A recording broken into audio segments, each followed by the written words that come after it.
ನಮಸ್ತೆ ವೀಕ್ಷಕರೇ, ನಮ್ಮ ಸೂರ್ಯೋದಯ ಕನ್ನಡ ಯೂಟ್ಯೂಬ್ ಚಾನೆಲ್ಗೆ ನಿಮಗೆಲ್ಲರಿಗೂ ಆದರದ ಸ್ವಾಗತ. ವೀಕ್ಷಕರೇ, ನೀವು ನಮ್ಮ ಚಾನೆಲ್ಗೆ ಹೊಸಬರಾಗಿದ್ದರೆ ದಯವಿಟ್ಟು ಸಬ್ಸ್ಕ್ರೈಬ್ ಮಾಡಿ ವಿಡಿಯೋನ ವಾಚ್ ಮಾಡಿ. ಬನ್ನಿ ಕಥೆಯನ್ನು ಪ್ರಾರಂಭಿಸೋಣ. ಬೆಂಗಳೂರಿನ ಒಂದು ಸುಸಜ್ಜಿತ ಬಡಾವಣೆಯಲ್ಲಿ ವಾಸವಿದ್ದ ರಾಹುಲ್ ಮತ್ತು ಲಕ್ಷ್ಮಿ ಅವರ ಮನೆಯು ಹೊರನೋಟಕ್ಕೆ ತುಂಬಾ ಶಾಂತವಾಗಿ ಕಾಣುತ್ತಿತ್ತು. ಆದರೆ ಆ 4 ಗೋಡೆಗಳ ಒಳಗೆ ಕಳೆದ ಕೆಲವು ತಿಂಗಳುಗಳಿಂದ ನೆಮ್ಮದಿಯ ಗಾಳಿಯೇ ಬೀಸಿರಲಿಲ್ಲ. ರಾಹುಲ್ ಒಬ್ಬ ಸಾಫ್ಟ್ವೇರ್ ಇಂಜಿನಿಯರ್ ಆಗಿ ಹಗಲಿರುಳು ಕೆಲಸದ ಒತ್ತಡದಲ್ಲಿದ್ದರೆ, ಲಕ್ಷ್ಮಿ ಮನೆಯ ಜವಾಬ್ದಾರಿ ಮತ್ತು ಮಕ್ಕಳ ಪಾಲನೆಯಲ್ಲಿ ತನ್ನನ್ನು ತಾನು ಕಳೆದುಕೊಂಡಿದ್ದಳು. ಪ್ರೀತಿಸಿ ಮದುವೆಯಾಗಿದ್ದ ಇವರ ಸಂಬಂಧದಲ್ಲಿ ಈಗ ಸಂವಹನಕ್ಕಿಂತ ಸಂಘರ್ಷವೇ ಹೆಚ್ಚಾಗಿತ್ತು. ಸಾಂಬಾರಿನಲ್ಲಿ ಉಪ್ಪು ಕಡಿಮೆ, ರಾಹುಲ್ ಮನೆಗೆ ತಡವಾಗಿ ಬರುವುದು ಅಥವಾ ಮಕ್ಕಳ ಶಾಲೆ ಫೀಸ್ ಕಟ್ಟುವ ವಿಷಯ, ಹೀಗೆ ಚಿಕ್ಕ ಪುಟ್ಟ ವಿಷಯಗಳಿಗೂ ಜಗಳವಾಗುತ್ತಿತ್ತು. ಅಂದು ಶನಿವಾರದ ಸಂಜೆ ಜಿಟಿ ಜಿಟಿ ಮಳೆ ಸುರಿಯುತ್ತಿತ್ತು. ರಾಹುಲ್ ಆಫೀಸ್ನಿಂದ ದಣಿದು ಬಂದಿದ್ದ. ಲಕ್ಷ್ಮಿ ಎಂದು ಬೆಳಿಗ್ಗೆಯಿಂದಲೇ ಮನೆಯ ಕೆಲಸ, ಮಕ್ಕಳ ತುಂಟಾಟ ಮತ್ತು ತನ್ನ ವೈಯಕ್ತಿಕ ಕನಸುಗಳು ಹತ್ತಿಕ್ಕಲ್ಪಟ್ಟಿವೆ ಎಂಬ ಅಸಮಾಧಾನದಲ್ಲಿ ಬೆಂದಿದ್ದಳು. ರಾಹುಲ್ ಮನೆಗೆ ಬರುತ್ತಿದ್ದಂತೆಯೇ ಲಕ್ಷ್ಮಿ ಕೇಳಿದಳು, ಮಕ್ಕಳ ಪ್ರೋಗ್ರೆಸ್ ಕಾರ್ಡ್ಗೆ ಸಹಿ ಹಾಕಲು ನಿಮಗೆ ಸಮಯವೇ ಇರಲಿಲ್ಲವೇ? ಶಾಲೆಯಲ್ಲಿ ಶಿಕ್ಷಕರು ನನ್ನನ್ನು ಪ್ರಶ್ನಿಸುತ್ತಿದ್ದಾರೆ. ರಾಹುಲ್ ತನ್ನ ಬ್ಯಾಗ್ ಇಡುತ್ತಾ ಕಿರಿಕಿರಿಗೊಂಡವನಂತೆ, ಲಕ್ಷ್ಮಿ, ಇಂದು ಮೀಟಿಂಗ್ ಎಂದು ನಾನು ನಿನಗೆ ಮೊದಲೇ ಹೇಳಿದ್ದೆ. ನೀನೇ ಸಹಿ ಹಾಕಬಹುದಿತ್ತಲ್ಲವೇ? ಪ್ರತಿಯೊಂದಕ್ಕೂ ನನ್ನನ್ನೇ ಎಳೆಯಬೇಡ. ಅವರಿಬ್ಬರ ಮಾತಿನ ಚಕಮಕಿ ಕ್ರಮೇಣ ಹಳೆಯ ಕಹಿ ಘಟನೆಗಳನ್ನು ನೆನಪಿಸುವ ವೇದಿಕೆಯಾಯಿತು. ನಾನು ಈ ಮನೆಯಲ್ಲಿ ಕೇವಲ ಕೆಲಸದವಳು, ನನ್ನ ಭಾವನೆಗಳಿಗೆ ಇಲ್ಲಿ ಬೆಲೆಯೇ ಇಲ್ಲ ಎಂದು ಲಕ್ಷ್ಮಿ ಕಿರುಚಿದ್ದಳು. ರಾಹುಲ್ ಕೂಡ ಸಮಾಧಾನಗೊಳ್ಳುವ ಸ್ಥಿತಿಯಲ್ಲಿರಲಿಲ್ಲ. ನಾನು ದುಡಿಯುವುದು ಯಾರಿಗಾಗಿ? ನಿನಗೆ ಕೇವಲ ದೂರುವುದೇ ಕೆಲಸವಾಗಿದೆ ಎಂದು ಪ್ರತ್ಯುತ್ತರ ನೀಡಿದ. ಇಬ್ಬರ ಧ್ವನಿ ಏರುತ್ತಿದ್ದಂತೆ ಪುಟ್ಟ ಮಕ್ಕಳು ರೋಹನ್ ಮತ್ತು ಪ್ರಿಯಾ ಮೆಟ್ಟಿಲುಗಳ ಮೇಲೆ ನಿಂತು ಬೆದರಿದ ಕಣ್ಣುಗಳಿಂದ ಅಪ್ಪ ಅಮ್ಮನ ಜಗಳವನ್ನು ನೋಡುತ್ತಿದ್ದರು. ಅವರಿಗೆ ಅಪ್ಪ ಅಮ್ಮ ಯಾಕೆ ಹೀಗೆ ಕಿರುಚಾಡುತ್ತಿದ್ದಾರೆಂದು ಅರ್ಥವಾಗುತ್ತಿರಲಿಲ್ಲ. ಆದರೆ ಮನೆಯಲ್ಲಿ ದೊಡ್ಡ ಅನಾಹುತವಾಗಲಿದೆ ಎಂಬ ಆತಂಕ ಮಾತ್ರ ಅವರ ಪುಟ್ಟ ಹೃದಯವನ್ನು ಹಿಂಡುತ್ತಿತ್ತು. ಲಕ್ಷ್ಮಿಯ ತಾಳ್ಮೆ ಎಂದು ಸಂಪೂರ್ಣವಾಗಿ ನಶಿಸಿತ್ತು. ತಿಜೋರಿಯಿಂದ ಒಂದು ಫೈಲನ್ನು ತೆಗೆದು ರಾಹುಲ್ ಮುಂದೆ ಎಸೆದಳು. ಅದು ವಿಚ್ಛೇದನದ ಅರ್ಜಿಯ ಫೈಲಾಗಿತ್ತು. ನಿಮಗೆ ಈ ಜೀವನ ಸಾಕಾಗಿದ್ದರೆ ಈ ವಿಚ್ಛೇದನದ ಪತ್ರಕ್ಕೆ ಸಹಿ ಹಾಕಿ. ನಿಮ್ಮ ದಾರಿ ನಿಮಗೆ, ನಾನು ನನ್ನ ದಾರಿ ನೋಡಿಕೊಳ್ಳುತ್ತೇನೆ. ಇಬ್ಬರು ಒಬ್ಬರಿಗೊಬ್ಬರು ಹೊರೆಯಾಗುವುದು ಬೇಡ. ಇಂದೇ ನರಕಕ್ಕೆ ಅಂತ್ಯ ಹಾಡಿ ನಾವು ಮುಕ್ತರಾಗೋಣ ಎಂದು ಆವೇಶದಿಂದ ಹೇಳಿದಳು. ಲಕ್ಷ್ಮಿ ರಾಹುಲ್ನನ್ನು ಹೆದರಿಸಲು ಹೇಳಿರಬಹುದು ಅಥವಾ ಆ ಕ್ಷಣದ ಕೋಪದಲ್ಲಿ ಹೇಳಿರಬಹುದು. ಆದರೆ ಅವಮಾನ ಮತ್ತು ಹತಾಶೆಯಿಂದ ಇದ್ದ ರಾಹುಲ್ ಏನನ್ನು ಯೋಚಿಸದೆ, ಸರಿ, ನಿನಗೆ ಅದೇ ಬೇಕೆಂದಾದರೆ ನಾನು ಹಿಂಜರಿಯುವುದಿಲ್ಲ ಎನ್ನುತ್ತಾ ಮೇಜಿನ ಮೇಲಿದ್ದ ಪೆನ್ನನ್ನು ಕೈಗೆತ್ತಿಕೊಂಡು ನಡುಗುವ ಕೈಗಳಿಂದಲೇ ಆ ಪತ್ರದ ಮೇಲೆ ಸಹಿ ಹಾಕಿದನು. ಆ ಸಹಿ ಕೇವಲ ಕಾಗದದ ಮೇಲಲ್ಲ, ಆ ಕುಟುಂಬದ ಭವಿಷ್ಯದ ಮೇಲಾದ ದೊಡ್ಡ ಗಾಯವಾಗಿತ್ತು. ಸಹಿ ಹಾಕಿದ ನಂತರ ರಾಹುಲ್ ತನ್ನ ಕೋಣೆಗೆ ಹೋಗಿ ಬಾಗಿಲು ಹಾಕಿಕೊಂಡ. ಲಕ್ಷ್ಮಿ ಕೂಡ ಜಿದ್ದಿಗೆ ಬಿದ್ದವಳಂತೆ ತನ್ನ ಬಟ್ಟೆಗಳನ್ನು ಬ್ಯಾಗಿಗೆ ತುಂಬಿಸಿಕೊಳ್ಳಲು ಆರಂಭಿಸಿದಳು.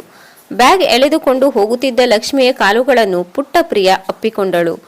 ಅಮ್ಮ, ಎಲ್ಲಿಗೆ ಹೋಗುತ್ತಿದ್ದೀಯಾ? ನಮ್ಮನ್ನು ಬಿಟ್ಟು ಹೋಗಬೇಡ ಅಮ್ಮ ಎಂದು ಬಿಕ್ಕಿ ಬಿಕ್ಕಿ ಅಳಲಾರಂಭಿಸಿದಳು. ರೋಹನ್ ಅವಳ ಕೈ ಹಿಡಿದು ಬೇಡಿಕೊಂಡ, ಅಮ್ಮ, ನಾವು ಇನ್ನು ಮುಂದೆ ಅಪ್ಪನ ಜೊತೆ ಜಗಳ ಮಾಡಬೇಡಿ ಎಂದು ಹೇಳುತ್ತೇವೆ. ನಾವು ಸರಿಯಾಗಿ ಓದುತ್ತೇವೆ, ತುಂಟಾಟ ಮಾಡುವುದಿಲ್ಲ, ತುಂಬಾ ಒಳ್ಳೆಯ ಮಕ್ಕಳಾಗಿ ಇರುತ್ತೇವೆ. ಪ್ಲೀಸ್ ಅಮ್ಮ, ಹೋಗಬೇಡ. ಮಕ್ಕಳ ಮಾತುಗಳು ಕಲ್ಲು ಮನಸ್ಸನ್ನು ಕೂಡ ಕರಗಿಸುವಂತಿದ್ದವು. ಆದರೆ ಲಕ್ಷ್ಮಿಗೆ ಆ ಕ್ಷಣದಲ್ಲಿ ಕೇವಲ ತನ್ನ ಆತ್ಮಾಭಿಮಾನ ಮಾತ್ರ ಮುಖ್ಯವಾಗಿತ್ತು. ಮಕ್ಕಳೇ, ನಿಮ್ಮ ಅಪ್ಪನನ್ನೇ ಕೇಳಿ, ಅವರೇ ನನ್ನನ್ನು ಇಲ್ಲಿಂದ ಹೋಗಲು ಬಿಟ್ಟಿದ್ದಾರೆ ಎನ್ನುತ್ತಾ ಮಕ್ಕಳ ಕೈಗಳನ್ನು ಬಿಡಿಸಿಕೊಂಡು ಮನೆಯ ಹೊಸ್ತಿಲು ದಾಟಿದಳು. ಮಳೆಯ ಹನಿಗಳ ಜೊತೆಗೆ ಆ ಮಕ್ಕಳ ಕಣ್ಣೀರು ಕೂಡ ನೆಲಕ್ಕೆ ಸುರಿಯುತ್ತಿತ್ತು. ಲಕ್ಷ್ಮಿ ಕಾರು ಹತ್ತಿ ಹೊರಟು ಹೋದಳು. ರೋಹನ್ ಮತ್ತು ಪ್ರಿಯಾ ಬೀದಿಯ ಕೊನೆಯವರೆಗೂ ಕಾಣುವ ಕಾರಿನ ಬೆಳಕನ್ನೇ ನೋಡುತ್ತಾ ನಿಂತಿದ್ದರು.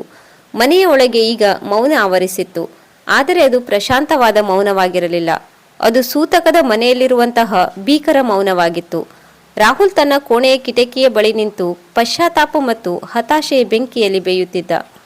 ಸಂಸಾರ ಎಂಬ ಸುಂದರ ಬಳ್ಳಿಯು ಕೋಪ ಮತ್ತು ಅಹಂಕಾರದ ಕೊಡಲಿಯಿಂದ ಒಂದೇ ಕ್ಷಣದಲ್ಲಿ 2 ಭಾಗವಾಗಿತ್ತು.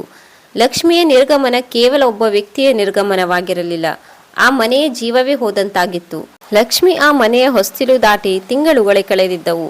ಆದರೆ ಆ ದಿನದ ನೆನಪು, ಮಕ್ಕಳ ಕಣ್ಣೀರು ಆ 4 ಗೋಡೆಗಳ ಮಧ್ಯೆ ಇನ್ನೂ ಹಸಿರಾಗೇ ಇತ್ತು. ತಾಯಿ ಇಲ್ಲದ ಮನೆ ಎಷ್ಟು ಬೇಗ ಕಳೆಗುಂದಿ ಬಿಡುತ್ತದೆ ಎಂಬುದಕ್ಕೆ ಆ ಮನೆ ಸಾಕ್ಷಿಯಾಗಿತ್ತು. ಒಂದು ಕಾಲದಲ್ಲಿ ಕಂಪು ಬೀರುತ್ತಿದ್ದ ಹೂ ಕುಂಡಗಳು ಒಣಗಿ ಹೋಗಿದ್ದವು. ಮನೆಯ ಅಂಗಳದಲ್ಲಿ ಧೂಳು ತುಂಬಿತ್ತು. ಅದಕ್ಕಿಂತ ಹೆಚ್ಚಾಗಿ ಮಕ್ಕಳ ಮುಖದಲ್ಲಿದ್ದ ನಗು ಸಂಪೂರ್ಣವಾಗಿ ಮಾಸಿ ಹೋಗಿತ್ತು. ರಾಹುಲ್ ಬೆಳಗ್ಗೆ ಬೇಗ ಎದ್ದು ಅಡುಗೆ ಕೋಣೆಗೆ ಓಡುತ್ತಿದ್ದ. ತರಕಾರಿ ಹೆಚ್ಚುವುದು, ಅಕ್ಕಿ ಇಡುವುದು ಅವನಿಗೊಂದು ದೊಡ್ಡ ಸವಾಲಾಗಿತ್ತು. ಸಾಫ್ಟ್ವೇರ್ ಕಂಪನಿಯ ಮ್ಯಾನೇಜರ್ ಆಗಿ ಆಫೀಸ್ನ ನೂರಾರು ಇಮೇಲ್ಗಳಿಗೆ ಉತ್ತರಿಸುವುದಕ್ಕಿಂತ ಬೆಳಿಗ್ಗೆ ಮಕ್ಕಳಿಗೆ ಏನು ತಿಂಡಿ ಮಾಡಬೇಕು ಎಂದು ಯೋಚಿಸುವುದೇ ಅವನಿಗೆ ಕಷ್ಟದ ಕೆಲಸವಾಗಿತ್ತು. ಒಂದು ದಿನ ಬೆಳಿಗ್ಗೆ 8 ಗಂಟೆಯಾಗುತ್ತಾ ಬಂದರೂ ಅಡುಗೆ ಮುಗಿದಿರಲಿಲ್ಲ.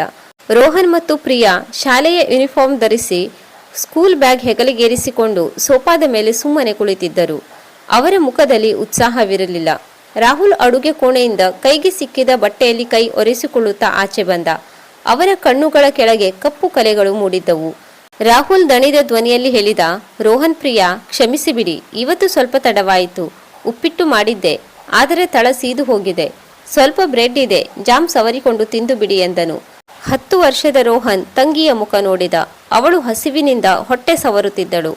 ರೋಹನ್ ತಾನೇ ಎದ್ದು ಹೋಗಿ ಡೈನಿಂಗ್ ಟೇಬಲ್ ಮೇಲಿದ್ದ ಬ್ರೆಡ್ ಚೂರುಗಳನ್ನು ತಂಗಿಗೆ ಕೊಟ್ಟನು. ಪ್ರಿಯಾ ಹೇಳಿದಳು, ಪಪ್ಪ, ನಮಗೆ ಬ್ರೆಡ್ ಬೇಡ, ದಿನ ಬ್ರೆಡ್ ತಿಂದು ಸಾಕಾಗಿದೆ. ಅಮ್ಮ ಇದ್ದಾಗ ನಮಗೆ ಬೆಳಿಗ್ಗೆ ಬಿಸಿ ಬಿಸಿ ದೋಸೆ ಮಾಡಿಕೊಡುತ್ತಿದ್ದಳು. ಸ್ಕೂಲ್ ಬ್ಯಾಗ್ ಕೂಡ ಅವಳೇ ಜೋಡಿಸುತ್ತಿದ್ದಳು. ಅಮ್ಮ ನಿಜವಾಗಿಯೂ ವಾಪಸ್ ಬರಲ್ವಾ ಪಪ್ಪ? ನಮ್ಮ ಮನೆ ತುಂಬ ಒಂಟಿ ಅನಿಸುತ್ತಿದೆ, ನನಗೆ ಭಯ ಆಗುತ್ತೆ. ಮಗಳ ಈ ಮಾತು ರಾಹುಲ್ನ ಹೃದಯಕ್ಕೆ ಚೂರಿಯಂತೆ ಚುಚ್ಚಿದಂತಾಯಿತು.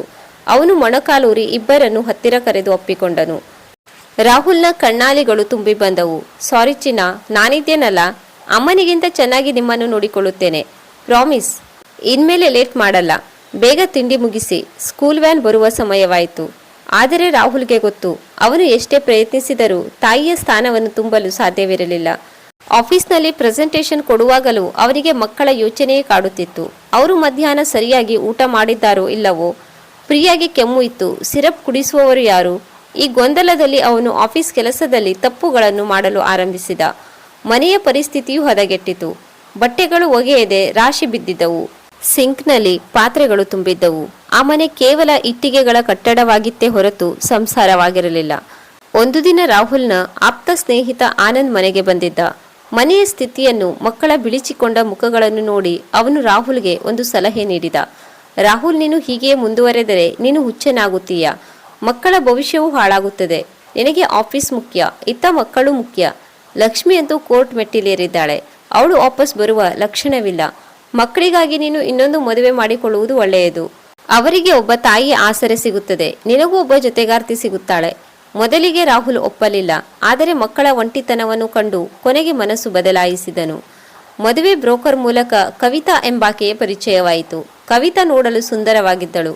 ಅವಳ ಮಾತುಗಳಲ್ಲಿ ಮಧುರತೆ ಇತ್ತು. ತಾನು ಮಕ್ಕಳನ್ನು ಸ್ವಂತ ತಾಯಿಗಿಂತ ಹೆಚ್ಚಾಗಿ ನೋಡಿಕೊಳ್ಳುತ್ತೇನೆ ಎಂದು ಅವಳು ರಾಹುಲ್ ಎದುರು ನಾಟಕವಾಡಿದಳು. ಅವಳ ಕಪಟ ನಾಟಕಕ್ಕೆ ರಾಹುಲ್ ಸಂಪೂರ್ಣವಾಗಿ ಮರುಳಾದನು. ಕೆಲವೇ ದಿನಗಳಲ್ಲಿ ಇಬ್ಬರ ಮದುವೆ ಸರಳವಾಗಿ ದೇವಸ್ಥಾನದಲ್ಲಿ ನೆರವೇರಿತು. ಕವಿತಾಳನ್ನು ಮನೆಗೆ ಕರೆತರುವ ದಿನ ರಾಹುಲ್ ಮಕ್ಕಳಿಗೆ ಹೊಸ ಬಟ್ಟೆ ಕೊಡಿಸಿ ಸಿದ್ಧಪಡಿಸಿದ್ದನು.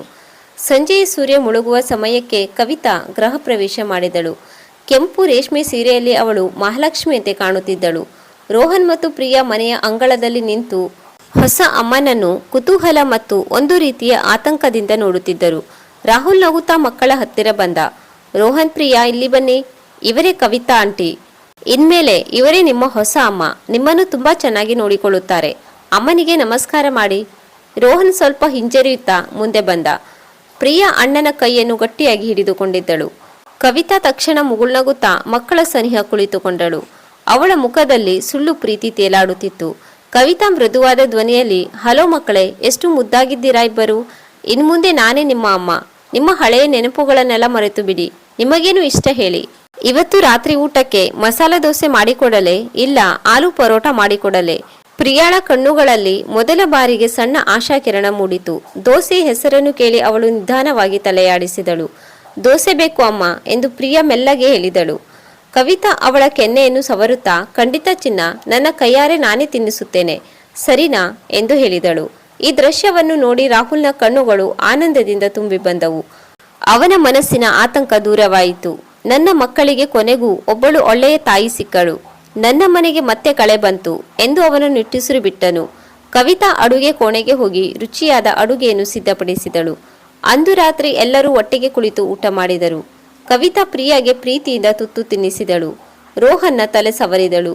ರಾಹುಲ್ ಕವಿತಾಳ ಕೈ ಹಿಡಿದು ಕೃತಜ್ಞತೆ ಸಲ್ಲಿಸಿದ. ಆದರೆ ಆ ಕಪಟ ನಗುವಿನ ಹಿಂದೆ ಮತ್ತು ಕತ್ತಲೆಯ ಮುಸುಕಿನೊಳಗೆ ಎಂತಹ ಭಯಾನಕ ಕ್ರೂರತೆ ಅಡಗಿದೆ ಎಂಬುದು ರಾಹುಲ್ಗಾಗಲಿ ಅಥವಾ ಆ ನಿಷ್ಕಲ್ಮಶ ಮಕ್ಕಳಿಗಾಗಲಿ ತಿಳಿದಿರಲಿಲ್ಲ. ಮದುವೆಯಾಗಿ ಕೇವಲ 2 ದಿನಗಳು ಕಳೆದಿದ್ದವು. ಅಂದು ಸೋಮವಾರ. ರಾಹುಲ್ ಆಫೀಸ್ಗೆ ಹೋಗಲು ಸಿದ್ಧನಾಗಿದ್ದ. ಬೆಳಿಗ್ಗೆ ಕವಿತಾ ಎಂದಿನಂತೆ ತುಂಬಾ ಪ್ರೀತಿಯಿಂದ ರಾಹುಲ್ಗಾಗಿ ಇಡ್ಲಿ ಚಟ್ನಿ ಸಿದ್ಧಪಡಿಸಿಕೊಟ್ಟಳು. ಮಕ್ಕಳನ್ನು ಹತ್ತಿರ ಕರೆದು ಹಣೆಗೆ ಮುತ್ತಿಟ್ಟು, ರೋಹನ್ ಪ್ರಿಯಾ, ಇವತ್ತು ಸ್ಕೂಲಿಗೆ ರಜೆ ಅಲ್ವಾ, ನಿಮಗಾಗಿ ಮಧ್ಯಾಹ್ನ ಮ್ಯಾಗಿ ಮಾಡಿಕೊಡುತ್ತೇನೆ ಎಂದು ರಾಹುಲ್ ಎದುರು ಅತಿ ಪ್ರೀತಿಯಿಂದ ಮಾತನಾಡಿದಳು. ರಾಹುಲ್ ತನ್ನ ಬ್ಯಾಗ್ ಎತ್ತಿಕೊಳ್ಳುತ್ತಾ ಕವಿತಾಳ ಕೈ ಹಿಡಿದು ಕೃತಜ್ಞತೆಯಿಂದ, ಕವಿತಾ, ನಿನ್ನನ್ನು ನೋಡಿದರೆ ನನಗೆ ಹೆಮ್ಮೆ ಎನಿಸುತ್ತದೆ. ಮಕ್ಕಳು ನಿನ್ನನ್ನು ತುಂಬಾ ಹಚ್ಚಿಕೊಂಡಿದ್ದಾರೆ. ಇಬ್ಬರು ಮನೆಯಲ್ಲೇ ಇರುತ್ತಾರೆ. ಸ್ವಲ್ಪ ಜಾಗ್ರತೆಯಾಗಿ ನೋಡ್ಕೋ. ನಾನು ಸಂಜೆ ಆಫೀಸ್ ಕೆಲಸ ಮುಗಿಸಿ ಬೇಗ ಬರುತ್ತೇನೆ. ಕವಿತಾ ನಗುತ್ತಾ ಹೇಳಿದಳು. ರೀ, ನೀವು ಆಫೀಸ್ ಕೆಲಸದ ಕಡೆ ಗಮನ ಕೊಡಿ. ಮಕ್ಕಳ ಜವಾಬ್ದಾರಿ ನನ್ನದು. ಅವರು ನನ್ನ ಸ್ವಂತ ಮಕ್ಕಳಿದ್ದ ಹಾಗೆ. ನೀವು ಧೈರ್ಯವಾಗಿ ಹೋಗಿ ಬನ್ನಿ. ರಾಹುಲ್ ಕಾರು ಹತ್ತಿ ಗೇಟ್ ದಾಟುತ್ತಿದ್ದಂತೆ ಕವಿತಾ ಮುಖದಲ್ಲಿದ್ದ ಆ ನಗು ಮಾಯವಾಯಿತು. ಅವಳ ಕಣ್ಣುಗಳಲ್ಲಿ ಕ್ರೂರತೆ ಎದ್ದು ಕಾಣುತ್ತಿತ್ತು. ಹಾಲ್ನ ಸೋಫಾದ ಮೇಲೆ ಕುಳಿತು ಕತೆ ಪುಸ್ತಕ ಓದುತ್ತಿದ್ದ ರೋಹನ್ ಮತ್ತು ಪ್ರಿಯಾಳ ಕಡೆಗೆ ಕವಿತಾ ಸಿಟ್ಟಿನಿಂದ ಹೆಜ್ಜೆ ಹಾಕಿದಳು. ಸೋಫಾದ ಮುಂದೆ ಬಂದು ತನ್ನ ಕೈಲಿದ್ದ ನೀರಿನ ಲೋಟವನ್ನು ಜೋರಾಗಿ ಟೇಬಲ್ ಮೇಲೆ ಇಟ್ಟಳು. ಆ ಶಬ್ದಕ್ಕೆ ಮಕ್ಕಳಿಬ್ಬರು ಬೆಚ್ಚಿ ಬಿದ್ದರು. ಕವಿತಾ ಏರಿದ ಧ್ವನಿಯಲ್ಲಿ ಹೇಳಿದಳು, ಎದ್ದೇಳಿ ಇಬ್ಬರು, ಮಹಾರಾಜರ ತರಹ ಕುಳಿತುಕೊಂಡು ಓದುತ್ತಿದ್ದೀರಾ? ನಿಮ್ಮ ಅಪ್ಪ ಹೋದ್ರು. ಇನ್ಮೇಲೆ ಇಲ್ಲಿ ನಾನು ಹೇಳಿದಂತೆ ನಡೆಯೋದು, ಅರ್ಥವಾಯ್ತಾ? 10 ವರ್ಷದ ರೋಹನ್ ತಂಗಿಯ ಕೈಯನ್ನು ಗಟ್ಟಿಯಾಗಿ ಹಿಡಿದುಕೊಂಡನು. ಹೆದರುತ್ತಾ ಹೇಳಿದ, ಆಂಟಿ, ಅಪ್ಪ ನಮಗೆ ಎಲ್ಲಿ ಕುಳಿತು ಓದಿಕೊಳ್ಳಲು ಹೇಳಿದ್ದಾರೆ. ನೀವು ಮಧ್ಯಾಹ್ನ ಮ್ಯಾಗಿ ಮಾಡಿ ಕೊಡ್ತೀನಿ ಅಂದರಲ್ಲ. ಕವಿತಾ ಜೋರಾಗಿ ನಗುತ್ತಾ, ಮ್ಯಾಗಿಯಂತೆ ಮ್ಯಾಗಿ. ನಿಮ್ಮ ಅಪ್ಪನ ಮುಂದೆ ನಾಟಕ ಆಡಲು ಹಾಗೆ ಹೇಳಿದೆ ಅಷ್ಟೇ. ರೋಹನ್, ನೀನು ಈಗಲೇ ಹೋಗಿ ಹೊರಗಡೆ ಕಾಂಪೌಂಡ್ ಒಳಗಿರುವ ಒಣಗಿದ ಎಲೆಗಳು ಮತ್ತು ಕಸಗಳನ್ನೆಲ್ಲ ಗುಡಿಸಿ ಕ್ಲೀನ್ ಮಾಡಬೇಕು. ಪ್ರಿಯಾ, ನೀನು ಹೋಗಿ ಆ ಅಡುಗೆ ಕೋಣೆಯಿಂದ ಬಟ್ಟೆ ತಂದು ನೆಲ ಪೂರ್ತಿ ಒರೆಸಬೇಕು. 7 ವರ್ಷದ ಪುಟ್ಟ ಪ್ರಿಯಾಳ ಕಣ್ಣುಗಳಲ್ಲಿ ನೀರು ತುಂಬಿಕೊಂಡಿತು. ಅವಳು ಎಂದಿಗೂ ಇಂತಹ ಕೆಲಸಗಳನ್ನು ಮಾಡಿರಲಿಲ್ಲ. ಪ್ರಿಯಾ ಅಳುತ್ತಾ ಹೇಳಿದಳು, ಆಂಟಿ, ನನಗೆ ನೆಲ ಒರೆಸಲು ಬರಲ್ಲ. ಅಮ್ಮ ಇದ್ದಾಗ ನಮಗೆ ಕೆಲಸ ಹೇಳುತ್ತಿರಲಿಲ್ಲ. ಅಪ್ಪ ಬಂದರೆ ನಾನು ಹೇಳುತ್ತೇನೆ. ಅಮ್ಮ ಮತ್ತು ಅಪ್ಪ ಎಂಬ ಮಾತು ಕೇಳುತ್ತಲೇ ಕವಿತಾಳಿಗೆ ಸಿಟ್ಟು ನೆತ್ತಿಗೇರಿತು. ಅವಳು ಪ್ರಿಯಾಳ ತೋಳನ್ನು ಗಟ್ಟಿಯಾಗಿ ಹಿಡಿದು ಹಲ್ಲು ಕಡಿಯುತ್ತಾ, ಅಪ್ಪನಿಗೆ ಹೇಳ್ತೀಯಾ? ಹೇಳು ನೋಡೋಣ. ನಿಮ್ಮ ಅಪ್ಪನಿಗೆ ನಿಮ್ಮ ಮೇಲೆ ಪ್ರೀತಿಯೇ ಇಲ್ಲ. ನಿಮ್ಮ ತರಹದ ಸೋಮಾರಿ ಮಕ್ಕಳಿಂದಲೇ ನಿಮ್ಮ ಹೆತ್ತ ತಾಯಿ ಲಕ್ಷ್ಮಿ ನಿಮ್ಮನ್ನು ಬಿಟ್ಟು ಓಡಿ ಹೋಗಿದ್ದು. ನಿಮ್ಮ ಕಾಟ ತಡೆಯಲಾರದೆ ನಿಮ್ಮ ಅಪ್ಪನಿಂದ ವಿಚ್ಛೇದನ ಪಡೆದುಕೊಂಡಳು. ಇನ್ನು ಮುಂದೆ ಈ ಮನೆಯಲ್ಲಿ ಇರಬೇಕಾದರೆ ನಾನು ಹೇಳಿದ ಹಾಗೆ ಕೇಳಬೇಕು. ಇಲ್ಲದಿದ್ದರೆ ನೀವಿಬ್ಬರು ಬೀದಿಯಲ್ಲಿ ಇರಬೇಕಾಗುತ್ತದೆ. ಕವಿತಾಳ ಮಾತುಗಳು ಮಕ್ಕಳ ಎಳೆಯ ಮನಸ್ಸಿಗೆ ಚೂರಿಯ ಇರಿತದಂತೆ ತಗುಲಿದವು. ತಮ್ಮಿಂದಲೇ ಅಮ್ಮ ಮನೆ ಬಿಟ್ಟು ಹೋದಳೆ ಎಂಬ ಅಪರಾಧ ಪ್ರಜ್ಞೆ ಅವರಲ್ಲಿ ಮೂಡಿತು. ಬೇರೆ ದಾರಿ ಇಲ್ಲದೆ ರೋಹನ್ ಹೊರಗೆ ಕಸಗುಡಿಸಲು ಹೋದರೆ ಪ್ರಿಯಾ ಅಳುತ್ತಾ ನೆಲ ಒರೆಸತೊಡಗಿದಳು. ಮಧ್ಯಾಹ್ನವಾಗುತ್ತಾ ಬಂದಿತ್ತು. ಕವಿತಾ ತನ್ನ ಕೋಣೆಯಲ್ಲಿ ಕುಳಿತು ಕನ್ನಡಿಯ ಮುಂದೆ ಹೊಸ ಕಾಸ್ಮೆಟಿಕ್ಸ್ ಹಚ್ಚಿಕೊಳ್ಳುತ್ತಿದ್ದಳು. ಅವಳು ಅಂದು ಧರಿಸಿದ್ದು ತವರು ಮನೆಯಿಂದ ತಂದಿದ್ದ ಬೆಲೆ ಬಾಳುವ ರೇಷ್ಮೆ ಸೀರೆ. ಅದೇ ಸಮಯದಲ್ಲಿ ರೋಹನ್ ಮತ್ತು ಪ್ರಿಯಾ ಶಾಲೆಯ ಹೋಂವರ್ಕ್ ಮಾಡಲು ಹಾಲ್ನ ಮೇಜಿನ ಮೇಲೆ ಕುಳಿತಿದ್ದರು. ಪ್ರಿಯಾ ಇಂಕ್ ಪೆನ್ನಲ್ಲಿ ಬರೆಯುತ್ತಿದ್ದಳು. ಕವಿತಾ ಫೋನ್ನಲ್ಲಿ ಮಾತನಾಡುತ್ತಾ ಬಂದಳು. ಅವಳ ಗಮನ ಫೋನ್ ಮೇಲಿತ್ತೇ ಹೊರತು ಮಕ್ಕಳ ಮೇಲಿರಲಿಲ್ಲ. ಮೇಜಿನ ಪಕ್ಕದಿಂದ ಹಾದು ಹೋಗುವಾಗ ಅವಳ ಸೀರೆಯ ಸೆರಗು ಆಕಸ್ಮಿಕವಾಗಿ ಮೇಜಿನ ಮೇಲಿದ್ದ ತೆರೆದ ಇಂಕ್ ಬಾಟಲಿಗೆ ತಗುಲಿತು. ಇಂಕ್ ಬಾಟಲ್ ಉರುಳಿ ನೀಲಿ ಬಣ್ಣದ ಶಾಯಿ ಅವಳ ಬಿಳಿ ರೇಷ್ಮೆ ಸೀರೆಯ ಮೇಲೆ ಪೂರ್ತಿಯಾಗಿ ಚೆಲ್ಲಿತು. ಕವಿತಾ ಕಿರುಚುತ್ತಾ, ಅಯ್ಯೋ, ನನ್ನ ರೇಷ್ಮೆ ಸೀರೆ ಹಾಳಾಯಿತಲ್ಲ. ರೋಹನ್ ಮತ್ತು ಪ್ರಿಯಾ ಗಾಬರಿಯಿಂದ ಎದ್ದು ನಿಂತರು. ರೋಹನ್ ಹೇಳಿದ, ಆಂಟಿ, ನಾವು ಏನು ಮಾಡಲಿಲ್ಲ.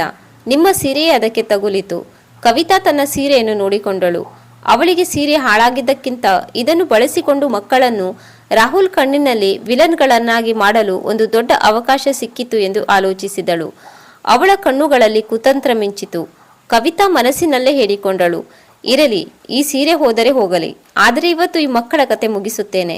ರಾಹುಲ್ ಇನ್ಮೇಲೆ ಇವರ ಮಾತು ನಂಬಲೇಬಾರದು. ಹಾಗೆ ಮಾಡುತ್ತೇನೆ.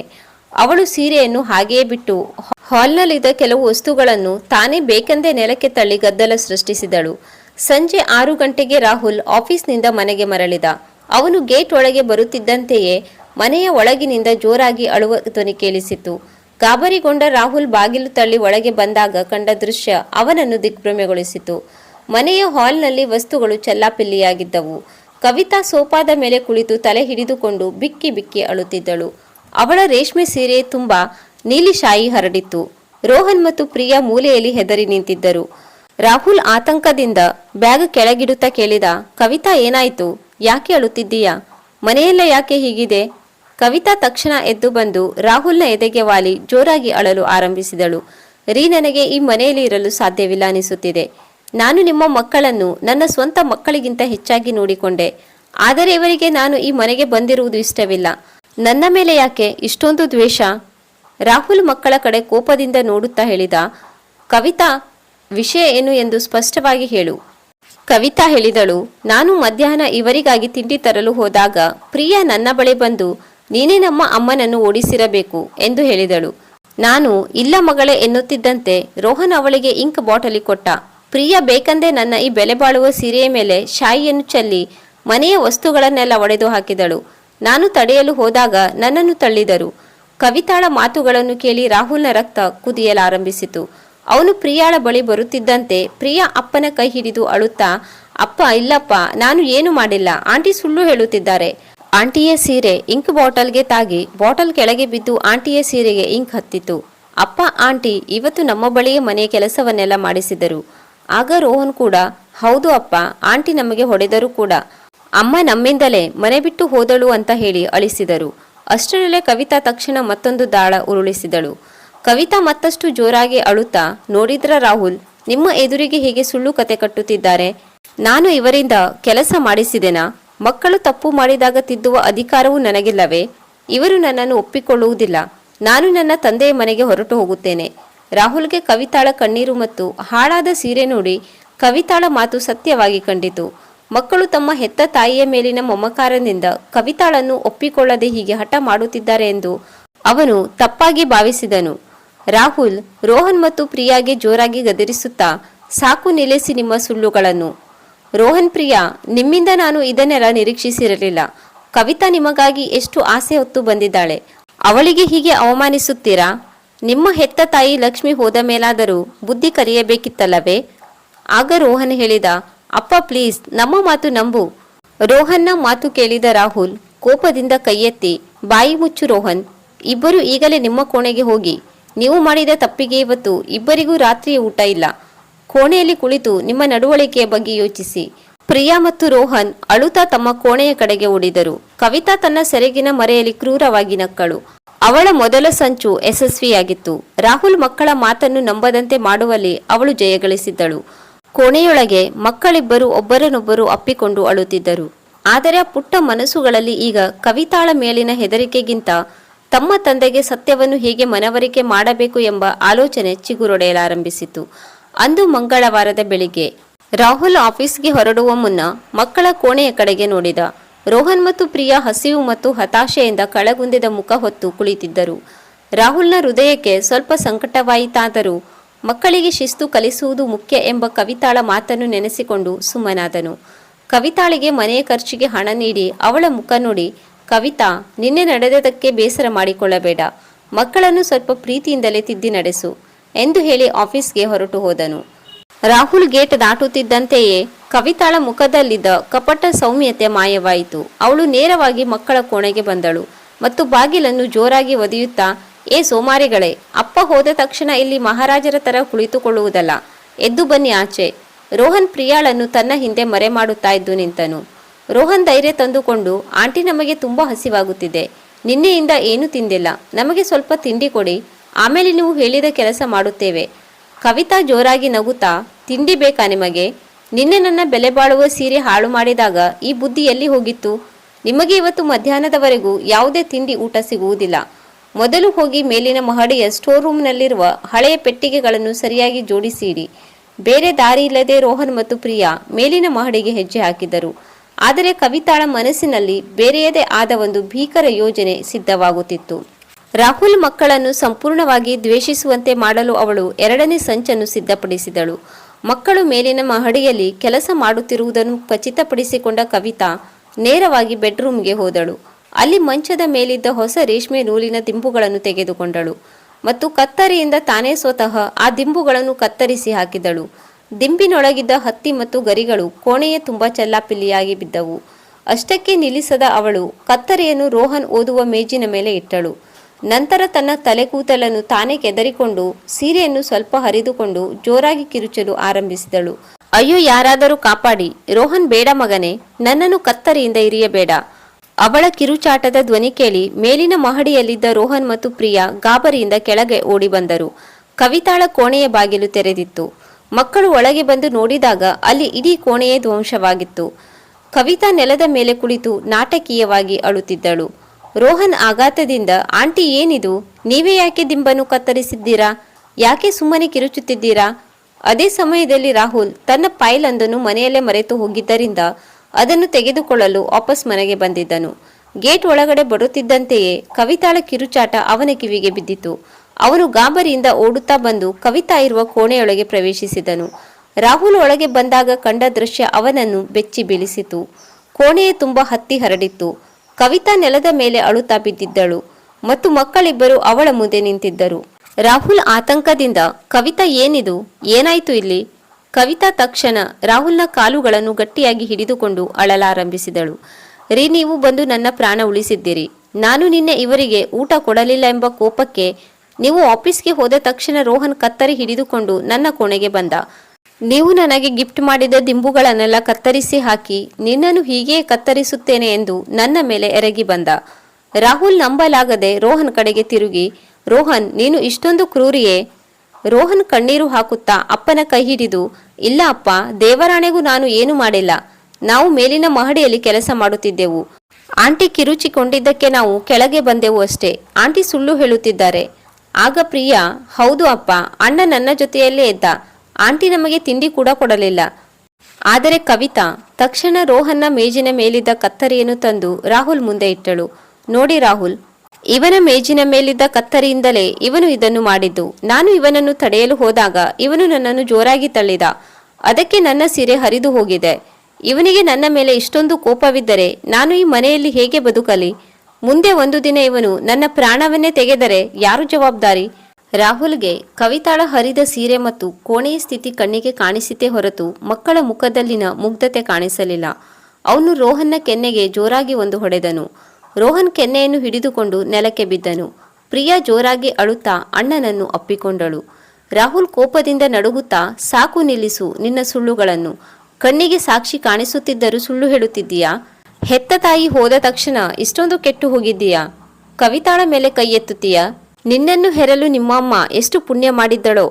ನೀನು ನನ್ನ ಮಗ ಎಂದು ಹೇಳಿಕೊಳ್ಳಲು ಕೂಡ ನನಗೆ ಅಸಹ್ಯವಾಗುತ್ತಿದೆ. ರಾಹುಲ್ನ ಮಾತು ರೋಹನ್ನ ಹೃದಯವನ್ನು ಸೀಳಿ ಹಾಕಿತು. ತನ್ನ ತಂದೆಯೇ ತನ್ನನ್ನು ನಂಬದೆ ಹೊಡೆದದ್ದು ಮತ್ತು ಅಮ್ಮನ ಹೆಸರನ್ನು ಎಳೆದು ತಂದದ್ದು ಅವನಿಗೆ ಭರಿಸಲಾಗದ ನೋವು ತಂದಿತು. ರಾಹುಲ್ ಕವಿತಾಳನ್ನು ಸಮಾಧಾನಪಡಿಸುತ್ತಾ, ಕವಿತಾ, ದಯವಿಟ್ಟು ನನ್ನನ್ನು ಕ್ಷಮಿಸಿಬಿಡು. ಈ ಇಬ್ಬರು ಮಕ್ಕಳನ್ನು ನಾನು ಹೇಗೆ ಬೆಳೆಸಿದ್ದೇನೋ ತಿಳಿಯದು. ಇವತ್ತು ಇವರಿಗೆ ಮಧ್ಯಾಹ್ನ ಮತ್ತು ರಾತ್ರಿಯ ಊಟ ಕೊಡಬೇಡ. ಇಬ್ಬರನ್ನು ಸ್ಟೋರ್ ರೂಮ್ನಲ್ಲಿ ಹಾಕಿ ಬೀಗ ಹಾಕು. ಅಲ್ಲಿಯೇ ಬಿದ್ದಿರಲಿ. ರಾಹುಲ್ ಕೋಪದಿಂದ ಅಲ್ಲಿಂದ ಹೊರಟು ಹೋದನು. ಕವಿತಾ ಮಕ್ಕಳನ್ನು ಎಳೆದುಕೊಂಡು ಹೋಗಿ ಕತ್ತಲೆಯ ಸ್ಟೋರ್ ರೂಮ್ ಒಳಗೆ ತಳ್ಳಿ ಹೊರಗಿನಿಂದ ಬೀಗ ಹಾಕಿದಳು. ಬೀಗ ಹಾಕುವಾಗ ಅವಳು ಕಿಟಕಿಯ ಸಂದಿನಿಂದ ಮಕ್ಕಳನ್ನು ನೋಡಿ ವಿಕೃತವಾಗಿ ನಕ್ಕಳು. ನೋಡಿದ್ರಾ, ನಿಮ್ಮ ಅಪ್ಪ ಈಗ ನನ್ನ ಕೈಗೊಂಬೆ. ಇನ್ನು ಕೆಲವು ದಿನಗಳಲ್ಲಿ ನಿಮ್ಮಿಬ್ಬರನ್ನು ಈ ಮನೆಯಿಂದ ಶಾಶ್ವತವಾಗಿ ಬೀದಿಗೆ ತಳ್ಳದಿದ್ದರೆ ನನ್ನ ಹೆಸರು ಕವಿತಾಳೆ ಅಲ್ಲ ಎಂದು ಹೇಳಿ ಹೊರಟು ಹೋದಳು. ಸ್ಟೋರ್ ರೂಮ್ ಕತ್ತಲಾಗಿತ್ತು. ಅಲ್ಲಿ ಹಳೆಯ ಪೆಟ್ಟಿಗೆಗಳು ಮತ್ತು ಧೂಳು ತುಂಬಿತ್ತು. ಹಸಿವಿನಿಂದ ಕರಳು ಚುರುಗುಡುತ್ತಿದ್ದರೂ ಪ್ರಿಯಾ ಅಣ್ಣನ ಎದೆಗೆ ಹೊರಗೆ ಅಳುತ್ತಿದ್ದಳು. ಅಣ್ಣ, ನನಗೆ ತುಂಬ ಹಸಿವಾಗುತ್ತಿದೆ. ಅಪ್ಪ ನಮಗೆ ಯಾಕೆ ಹೊಡೆದರು? ಆಂಟಿ ಇಷ್ಟೊಂದು ಕ್ರೂರಿಯೇ? ನನಗೆ ಅಮ್ಮ ಬೇಕು ಅಣ್ಣ. ರೋಹನ್ ತನ್ನ ನೋವನ್ನು ಮರೆತು ತಂಗಿಯ ಕಣ್ಣೀರು ಒರೆಸಿದನು. ಅವನ ಕಣ್ಣುಗಳಲ್ಲಿ ಈಗ ಕೇವಲ ಕಣ್ಣೀರು ಇರಲಿಲ್ಲ, ಬದಲಿಗೆ ಒಂದು ರೀತಿಯ ದೃಢತೆ ಮೂಡಿತ್ತು. ತನ್ನ ತಂದೆಗೆ ಹೇಗಾದರೂ ಮಾಡಿ ಸತ್ಯದ ಅರಿವನ್ನು ಮೂಡಿಸಬೇಕು ಎಂದುಕೊಂಡ. ರೋಹನ್ ತಂಗಿಯ ಕೈ ಹಿಡಿದು ಗಟ್ಟಿಯಾದ ಧ್ವನಿಯಲ್ಲಿ, ಪ್ರಿಯಾ, ಅಳಬೇಡ. ನಾವು ಅತ್ತರೆಯ ರಾಕ್ಷಸಿಗೆ ಖುಷಿಯಾಗುತ್ತದೆ. ನಮ್ಮ ಅಪ್ಪ ಕೆಟ್ಟವರಲ್ಲ, ಆದರೆ ಆ ಕವಿತಾ ಆಂಟಿಯ ಕಣ್ಣೀರು ಅಪ್ಪನನ್ನು ಕುರುಡನನ್ನಾಗಿ ಮಾಡಿದೆ. ನಾವು ಕೇವಲ ಬಾಯಲ್ಲಿ ಹೇಳಿದರೆ ಅಪ್ಪ ನಮ್ಮ ಮಾತು ನಂಬುವುದಿಲ್ಲ. ನಮಗೆ ಸಾಕ್ಷಿ ಬೇಕು. ಆ ಕವಿತಾ ಆಂಟಿಯ ನಿಜ ಸ್ವರೂಪ ಅಪ್ಪನ ಕಣ್ಣಿಗೆ ಕಾಣಿಸುವಂತೆ ಮಾಡಬೇಕು. ಆದರೆ ಹೇಗೆ ಅಣ್ಣ? ಈ ಕೋಣೆಗೆ ಬೀಗ ಹಾಕಿದ್ದಾರಲ್ಲ. ಚಿಂತೆ ಮಾಡಬೇಡ ಪ್ರಿಯಾ. ಅಪ್ಪ ಇಂದು ರಾತ್ರಿ ಅಥವಾ ನಾಳೆ ಬೆಳಿಗ್ಗೆ ಬೀಗ ತೆಗೆಯಲೇಬೇಕು. ನನ್ನ ಬಳಿ ನಮ್ಮ ಅಮ್ಮ ಕೊಟ್ಟ ಹಳೆಯ ಆಂಡ್ರಾಯ್ಡ್ ಮೊಬೈಲ್ ಫೋನ್ ಇದೆ. ಅದು ನನ್ನ ಸ್ಕೂಲ್ ಬ್ಯಾಗ್ನ ರಹಸ್ಯ ಕಪಾಟಿನಲ್ಲಿದೆ. ಮುಂದಿನ ಬಾರಿ ಆಂಟಿ ನಮ್ಮ ಕೋಣೆಗೆ ಬಂದು ನಾಟಕ ಆಡುವಾಗ ನಾವು ಆ ಫೋನ್ನ ಕ್ಯಾಮರಾವನ್ನು ಆನ್ ಮಾಡಿ ಯಾರಿಗೂ ತಿಳಿಯದಂತೆ ಸೋಫಾದ ಮರೆಯಲ್ಲಿ ಇಡಬೇಕು. ಮಕ್ಕಳಿಬ್ಬರು ಹಸಿದ ಹೊಟ್ಟೆಯಲ್ಲೇ ಕತ್ತಲ ಕೋಣೆಯಲ್ಲಿ ಕುಳಿತು ಕವಿತಾಳ ಮುಂದಿನ ಸಂಚನ್ನು ಎದುರಿಸಲು ಮತ್ತು ಅವಳ ಮುಖವಾಡವನ್ನು ಕಳಚಲು ಒಂದು ರಹಸ್ಯ ಯೋಜನೆಯನ್ನು ರೂಪಿಸಿದರು. ಎಳೆಯ ವಯಸ್ಸಿನಲ್ಲೇ ಬಂದ ಈ ಕಷ್ಟ ಅವರನ್ನು ಜಾಣರನ್ನಾಗಿ ಮಾಡಿತು. ರಾಹುಲ್ನ ಹುಟ್ಟುಹಬ್ಬದ ಕಾರಣ ಅಂದು ಮನೆಯಲ್ಲಿ ಹಬ್ಬದ ವಾತಾವರಣವಿತ್ತು. ಬೆಳಿಗ್ಗೆ ಕವಿತಾ ರಾಹುಲ್ಗೆ ಆರತಿ ಬೆಳಗಿ ಪಾಯಸ ಮಾಡಿ ಉಣಿಸಿದಳು. ರಾಹುಲ್ ಆಫೀಸ್ ಹೊರಡುವ ಮುನ್ನ ಮಕ್ಕಳನ್ನು ಕರೆದು, ಇವತ್ತು ನನ್ನ ಬರ್ತ್ಡೇ, ನಿನ್ನೆ ನಡೆದದನ್ನೆಲ್ಲ ಮರೆತು ಇವತ್ತಾದರೂ ಮನೆಯಲ್ಲಿ ಗಲಾಟೆ ಮಾಡದೆ ಶಾಂತಿಯಿಂದ ಇರಿ ಎಂದು ಹೇಳಿ ಹೊರಟು ಹೋದನು. ರಾಹುಲ್ ಹೋದ ತಕ್ಷಣ ಕವಿತಾ ಹಾಲ್ನಲ್ಲಿ ಟೇಬಲ್ ಮೇಲೆ ತಾನು ತಂದಿದ್ದ ಸುಂದರವಾದ ಬರ್ತ್ಡೇ ಕೇಕನ್ನು ಇಟ್ಟಳು. ನಂತರ ಅವಳು ನೇರವಾಗಿ ಮಕ್ಕಳ ಕೋಣೆಗೆ ಬಂದು ದರ್ಪದಿಂದ ನಿಂತಳು. ಏ ರೋಹನ್, ಪ್ರಿಯಾ, ಇವತ್ತು ನಿಮ್ಮ ಅಪ್ಪನ ಹುಟ್ಟುಹಬ್ಬ ಅಲ್ವಾ? ಅವನಿಗಾಗಿ ನಾನು ಕೇಕ್ ತಂದಿದ್ದೇನೆ. ಆದರೆ ಆ ಕೇಕ್ ಕತ್ತರಿಸುವ ಭಾಗ್ಯ ನಿಮ್ಮಿಬ್ಬರಿಗೂ ಇಲ್ಲ. ಇಬ್ಬರು ಮೇಲಿನ ಮಹಡಿಗೆ ಹೋಗಿ ಅಲ್ಲಿರುವ ಸ್ಟೋರ್ ರೂಮನ್ನು ಮತ್ತೊಮ್ಮೆ ಧೂಳಿಲ್ಲದಂತೆ ಕ್ಲೀನ್ ಮಾಡಬೇಕು. ನಾನು ಬರುವವರೆಗೂ ಕೆಳಗೆ ಇಳಿಯುವ ಹಾಗಿಲ್ಲ. ರೋಹನ್ ಕವಿತಾಳ ಮುಖವನ್ನು ದಿಟ್ಟಿಸಿ ನೋಡಿದ. ಅವಳ ಕಣ್ಣುಗಳಲ್ಲಿ ಮತ್ತೊಂದು ಕುತಂತ್ರ ಮಿಂಚುತ್ತಿರುವುದು ಅವನಿಗೆ ಸ್ಪಷ್ಟವಾಗಿ ತಿಳಿಯಿತು. ರೋಹನ್ ಶಾಂತವಾಗಿ, ಸರಿ ಆಂಟಿ, ನಾವು ಮೇಲಕ್ಕೆ ಹೋಗಿ ಕೆಲಸ ಮಾಡುತ್ತೇವೆ. ಮಕ್ಕಳಿಬ್ಬರು ಮೇಲಕ್ಕೆ ಹೋಗುವಂತೆ ನಟಿಸಿದರು. ಆದರೆ ರೋಹನ್ ಮೆಟ್ಟಿಲುಗಳ ಮರೆಯಿಂದಲೇ ಗಮನಿಸಿದ. ಕವಿತಾ ಅಡುಗೆ ಕೋಣೆಗೆ ಹೋಗಿ ಯಾವುದೋ ಕೆಲಸದಲ್ಲಿ ಮುಳುಗಿದ್ದಳು. ಇದೇ ಸರಿಯಾದ ಸಮಯ ಎಂದು ಭಾವಿಸಿದ ರೋಹನ್ ತಂಗಿ ಪ್ರಿಯಾಗೆ ಸನ್ನೆ ಮಾಡಿದನು.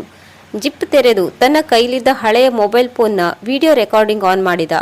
ಹಾಲ್ನ ಸೋಫಾದ ಮೇಲಿದ್ದ ಒಂದು ದೊಡ್ಡ ಟೆಡಿಬೇರ್ ಮಧ್ಯೆ ಕ್ಯಾಮರಾದ ಲೆನ್ಸ್, ಕೇಕ್ ಇರುವ ಟೇಬಲ್ ಮತ್ತು ಇಡೀ ಹಾಲ್ ಅನ್ನು ಸ್ಪಷ್ಟವಾಗಿ ಸೆರೆ ಹಿಡಿಯುವಂತೆ ಯಾರಿಗೂ ತಿಳಿಯದಂತೆ ರಹಸ್ಯವಾಗಿ ಅಡಗಿಸಿಟ್ಟನು. ನಂತರ ಇಬ್ಬರು ಮೇಲಿನ ಮಹಡಿಗೆ ಓಡಿ ಹೋಗಿ ಕಸ ಗುಡಿಸುವಂತೆ ನಟಿಸತೊಡಗಿದರು. ಕವಿತಾ ಮನಸ್ಸಿನಲ್ಲೇ ಕುರೂಪವಾಗಿ ನಗುತ್ತಾ, ರಾಹುಲ್, ನಿನ್ನ ಮಕ್ಕಳು ನಿನ್ನನ್ನು ಎಷ್ಟು ಪ್ರೀತಿಸುತ್ತಾರೆ ಅಲ್ವಾ? ಇವತ್ತು ಆ ಪ್ರೀತಿಯೇ ನಿನ್ನ ಪಾಲಿಗೆ ಇಲ್ಲದಂತೆ ಮಾಡುತ್ತೇನೆ ನೋಡು ಎಂದು ಹೇಳುತ್ತಾ ಅವಳು ನೇರವಾಗಿ ಟೇಬಲ್ ಬಳಿ ನಡೆದು ಬಂದಳು. ತನ್ನ ಕೈಯಿಂದಲೇ ಆ ಸುಂದರವಾದ ಕೇಕನ್ನು ಎತ್ತಿ ನೆಲಕ್ಕೆ ಜೋರಾಗಿ ಅಪ್ಪಳಿಸಿದಳು. ಕೇಕ್ ನೆಲದ ಮೇಲೆಲ್ಲ ಹರಡಿ ಹೋಯಿತು. ಅಷ್ಟಕ್ಕೆ ಅವಳ ರಾಕ್ಷಸ ಬುದ್ಧಿ ತಣಿಯಲಿಲ್ಲ. ರಾಹುಲ್ ತನ್ನ ಮೊದಲ ಪತ್ನಿ ಲಕ್ಷ್ಮಿಯ ನೆನಪಿಗಾಗಿ ಮತ್ತು ತನ್ನ ಕಷ್ಟದ ದಿನಗಳ ಯಶಸ್ಸಿನ ಸಂಕೇತವಾಗಿ ಮನೆಯ ಹಾಲ್ನ ಮಧ್ಯದಲ್ಲಿ ಇಟ್ಟಿದ್ದ ಒಂದು ಅಮೂಲ್ಯವಾದ ಗಾಜಿನ ಕಲಾಕೃತಿಯನ್ನು ಜೋರಾಗಿ ನೆಲಕ್ಕೆ ಎಸೆದು ಪುಡಿ ಪುಡಿ ಮಾಡಿದಳು. ನಂತರ ಅಡುಗೆ ಕೋಣೆಗೆ ಹೋಗಿ ಚಾಕುವಿನಿಂದ ತನ್ನ ಕೈ ಮತ್ತು ಕಾಲಿನ ಮೇಲೆ ಗಾಯ ಮಾಡಿಕೊಂಡಳು. ಕೂದಲನ್ನು ಕೆದರಿಕೊಂಡು ನೆಲದ ಮೇಲಿದ್ದ ಕೇಕ್ನ ಕ್ರೀಮನ್ನು ತಾನೇ ತನ್ನ ಬಟ್ಟೆಗೆ ಬಳಿದುಕೊಂಡಳು. ರಾಹುಲ್ನ ಕಾರಿನ ಸದ್ದು ಕೇಳಿ ನೆಲದ ಮೇಲೆ ಬಿದ್ದು ಜೋರಾಗಿ ಕಿರುಚಲು ಆರಂಭಿಸಿದಳು. ಅಯ್ಯೋ ಕಾಪಾಡಿ, ರಾಹುಲ್ ಬೇಗ ಬನ್ನಿ, ನಿಮ್ಮ ಮಕ್ಕಳು ನನ್ನನ್ನು ಕೊಲೆ ಮಾಡಲು ನೋಡುತ್ತಿದ್ದಾರೆ, ಯಾರಾದರೂ ಬಂದು ಕಾಪಾಡಿ ಎಂದು ಕಿರುಚುತ್ತಿದ್ದಳು. ಕವಿತಾಳ ಕಿರುಚಾಟ ಕೇಳಿ ರಾಹುಲ್ಗೆ ಅವನ ಹೃದಯ ಬಾಯಿಗೆ ಬಂದಂತಾಯಿತು. ಕಾರನ್ನು ಹಾಗೆ ಬಿಟ್ಟು ಓಡುತ್ತಾ ಒಳಗೆ ಬಂದನು. ಮನೆಯ ಒಳಗಿನ ದೃಶ್ಯ ನೋಡಿ ರಾಹುಲ್ಗೆ ಕಣ್ಣು ಕತ್ತಲೆ ಬಂದಂತಾಯಿತು. ಹಾಲ್ನಲ್ಲಿದ್ದ ವಸ್ತುಗಳೆಲ್ಲ ಚಲಾಪಿಲ್ಲಿಯಾಗಿದ್ದವು. ಅವನ ಪ್ರಾಣದಂತಿದ್ದ ಗಾಜಿನ ಕಲಾಕೃತಿ ನೂರಾರು ಚೂರುಗಳಾಗಿ ಬಿದ್ದಿತ್ತು.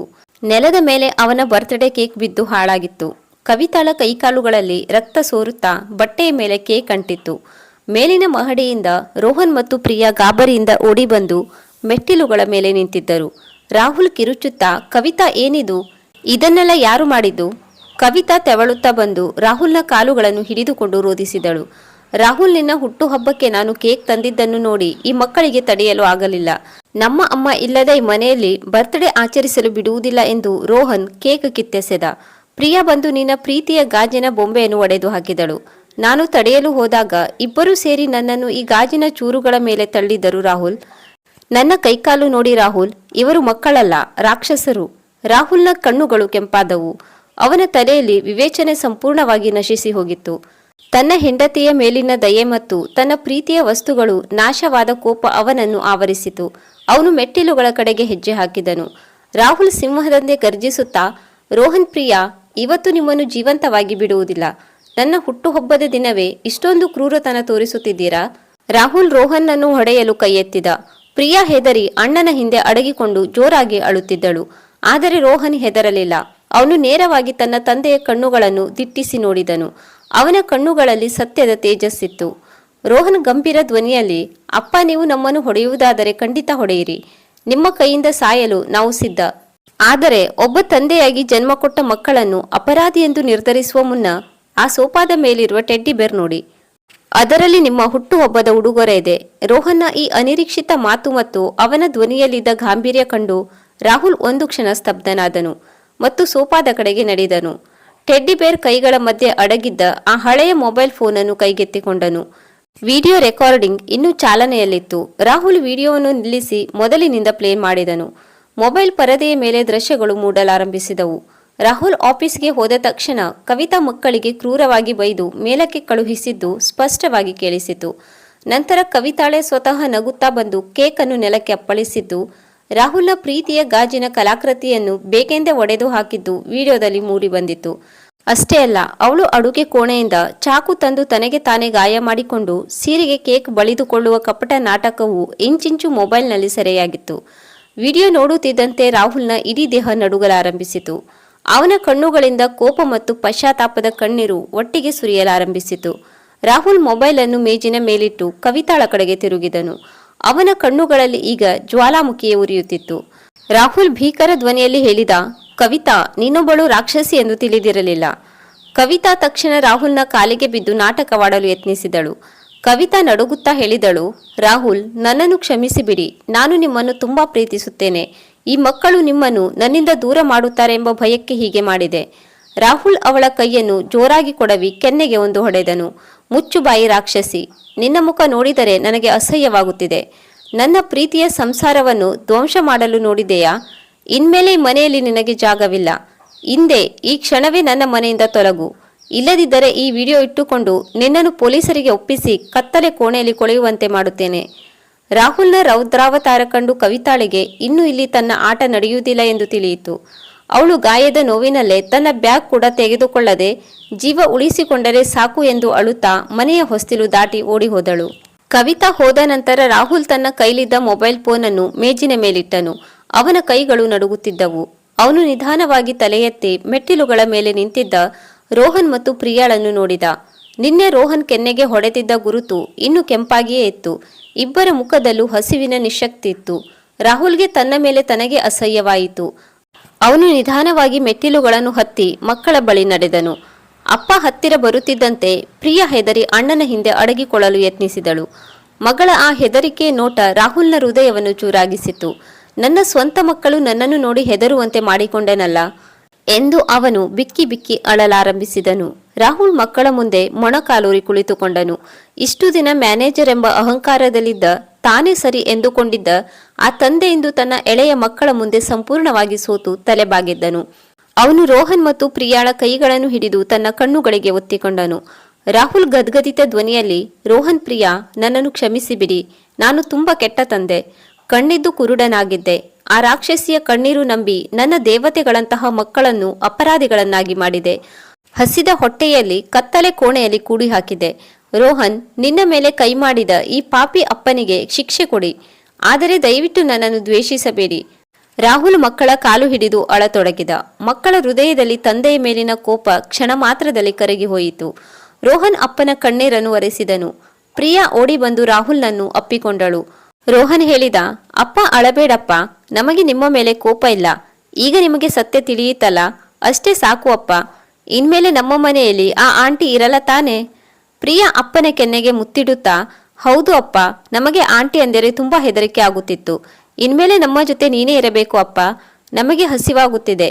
ರಾಹುಲ್ ಇಬ್ಬರನ್ನು ಗಟ್ಟಿಯಾಗಿ ತನ್ನ ಎದೆಗೆ ಅಪ್ಪಿಕೊಂಡನು. ಇನ್ನು ಮುಂದೆ ನಿಮ್ಮ ಕಣ್ಣಲ್ಲಿ ಒಂದು ಹನಿ ಕಣ್ಣೀರು ಬರಲು ನಾನು ಬಿಡುವುದಿಲ್ಲ ಎಂದು ಮನಸ್ಸಿನಲ್ಲಿ ಪ್ರತಿಜ್ಞೆ ಮಾಡಿದನು. ಅವನು ತಕ್ಷಣ ಎದ್ದು ಅಡುಗೆ ಕೋಣೆಗೆ ಹೋಗಿ ಮಕ್ಕಳಿಗೆ ಇಷ್ಟವಾದ ಹಣ್ಣುಗಳು ಮತ್ತು ತಿಂಡಿಗಳನ್ನು ತಂದು ತನ್ನ ಕೈಯಾರೆ ಇಬ್ಬರಿಗೂ ತುತ್ತು ಇಟ್ಟನು. ಮಕ್ಕಳು ಹಸಿವಿನಿಂದ ಊಟ ಮಾಡುವುದನ್ನು ನೋಡುತ್ತಾ ಅವನ ಕಣ್ಣುಗಳು ಮತ್ತೆ ತುಂಬಿ ಬಂದವು. ಪ್ರಿಯಾ ರಾಹುಲ್ನ ಕೈ ಹಿಡಿದು ತನ್ನ ಮನಸ್ಸಿನಲ್ಲಿದ್ದ ದೊಡ್ಡ ಆಸೆಯನ್ನು ಹೊರಹಾಕಿದಳು.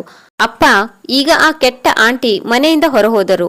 ನಮ್ಮ ಮನೆ ಮತ್ತೆ ಮೊದಲಿನ ತರಹ ಆಯಿತು. ಆದರೆ ನಮಗೆ ನಮ್ಮ ಅಮ್ಮ ತುಂಬಾ ನೆನಪಾಗುತ್ತಿದ್ದಾಳೆ ಅಪ್ಪ. ಅಮ್ಮ ಇಲ್ಲದೆ ನಮಗೆ ಈ ಮನೆಯಲ್ಲಿ ಇರಲು ಸಾಧ್ಯವಿಲ್ಲ.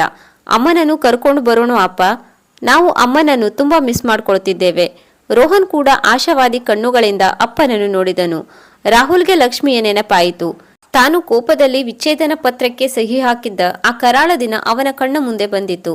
ಅಂದು ಲಕ್ಷ್ಮಿ ಎಷ್ಟೋ ಬಾರಿ ತನ್ನ ನೋವನ್ನು ಹೇಳಿಕೊಳ್ಳಲು ಯತ್ನಿಸಿದಳು.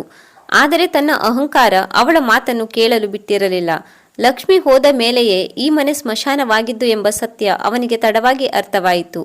ರಾಹುಲ್ ದೃಢ ನಿಶ್ಚಯದಿಂದ, ಹೌದು ಮಗನೇ, ಆ ದಿನ ನಿಮ್ಮ ಅಮ್ಮನ ಜೊತೆ ಜಗಳವಾಡಿ ನಾನು ದೊಡ್ಡ ತಪ್ಪು ಮಾಡಿದೆ. ನನ್ನ ಅಹಂಕಾರವೇ ನಮ್ಮ ಸಂಸಾರವನ್ನು ಹಾಳು ಮಾಡಿತು. ನಿಮ್ಮ ಅಮ್ಮನಿಗೆ ನಾನು ತುಂಬಾ ನೋವು ಕೊಟ್ಟಿದ್ದೇನೆ. ಈಗ ಆ ತಪ್ಪನ್ನು ತಿದ್ದಿಕೊಳ್ಳುವ ಸಮಯ ಬಂದಿದೆ. ಇವತ್ತೇ ನಾವು ನಿಮ್ಮ ಅಮ್ಮನ ಬಳಿ ಹೋಗೋಣ. ಅವಳ ಕಾಲಿಗೆ ಬಿದ್ದಾದರೂ ಕ್ಷಮೆ ಕೇಳಿ ಮನೆಗೆ ಮರಳಿ ಕರೆತರೋಣ.